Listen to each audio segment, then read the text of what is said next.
All right. You're welcome to the addition of sharing trade information on YouTube channel. We've been going through different series of what different country import for a while now. In this particular series, the focus will be on Japan. We've done China, we've done United States, we've done Germany, we've done United Kingdom, and now we are looking at Japan.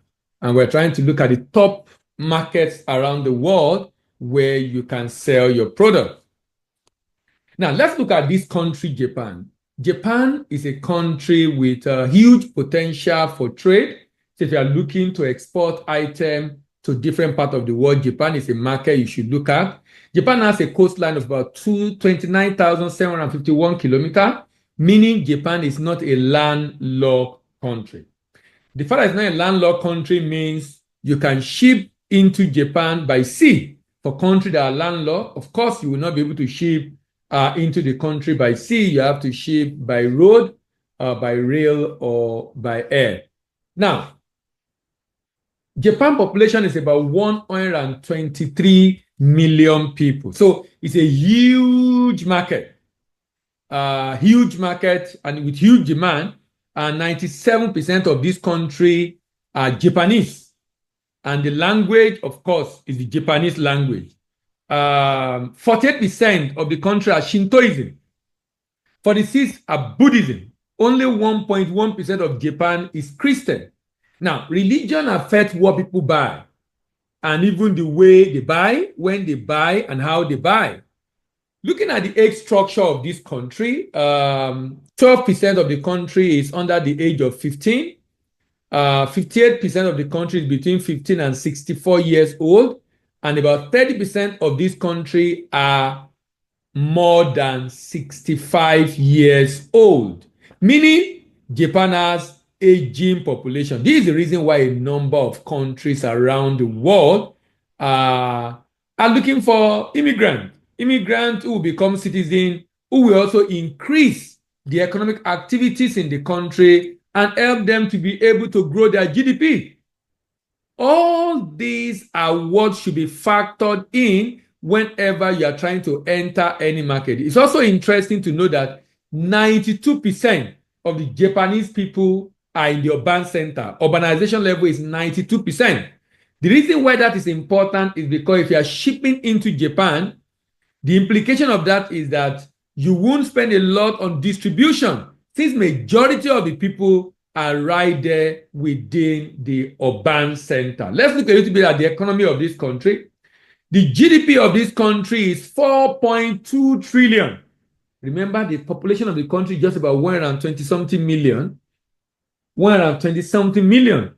And the GDP is 4.2 trillion. That's like times 3 of Africa. African GDP is about 1.3 trillion. This is like times 3 of African GDP. The inflation in this country as of last year is 3.27%. And the rating by Fitch is A. Moody rating is A1. Standard & Poor's is A+. Japan is a market you really want to do business with. In terms of GDP composition, this country 1% of this country GDP is agriculture.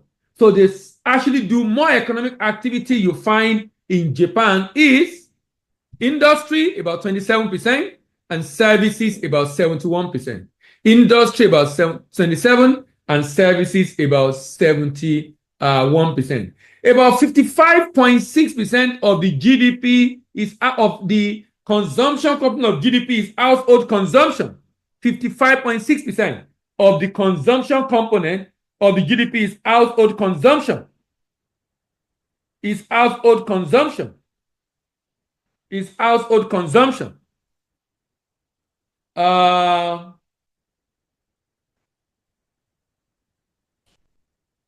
Agriculture. Agricultural products. This country have a lot of agricultural products and, of course, a lot of industrial goods. A lot of agricultural products and, of course, a lot of industrial goods. Now, if you go into the item of import of this country, which is the major focus here, is actually the item of this country is actually about 819 billion. 819 billion. 819 billion. That is the demand of this country. 819 billion. Now, It's 9 hours. 819 billion with 10.6% crude oil, 7.84% petroleum, coal briquette 6.55%, vaccine 2.4%, integrated circuit 3.52%, computer 1.59%, broadcasting equipment 2.47%, platinum 1.16%, cars 1.32%. These are major items of import in this country. We will now go in and begin to look at different group of products, from agricultural commodity to machinery to food item to clothing. All these are what we're going to be looking at shortly. The next product I'm looking at, for which Japan spent 35.5 billion to import, is clothing materials. Clothing materials. Japan is spending $35.5 billion to import clothing material. Just clothes. From knit sweater to non-knit women's suit, to knit t-shirt, to non-knit men's suit, to other clothing articles, to knit women's suit, to house linen, to non-knit active wear, to non-knit men coat, to non-knit women coat, to knit socks, to non-woven textile, to non-knit women's shirt, to non-knit men's suit, to knit gloves, to packing bag, to non-knit men's shirt. This country is spending $35.5 billion to import different products into the Japanese market. Let's take them one by one.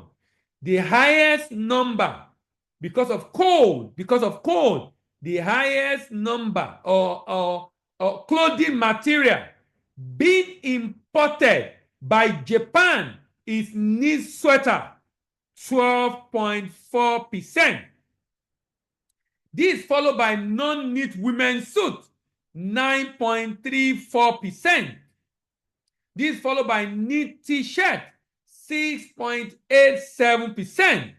This is followed by non-knit men's suit, 6.57%. Cloth article, 5.18%. Knit women's suit, 4.21%. House linen, 3.48%. And these are percentages of the $35.3 billion. 3.29% for non-knit active wear. Non-knit women coat, 2.99%. Non-knit men coat, 2.79%.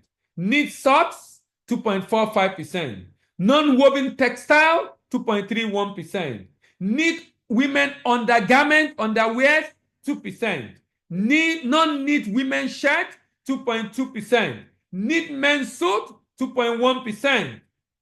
Coat fabric garment, 1.64%.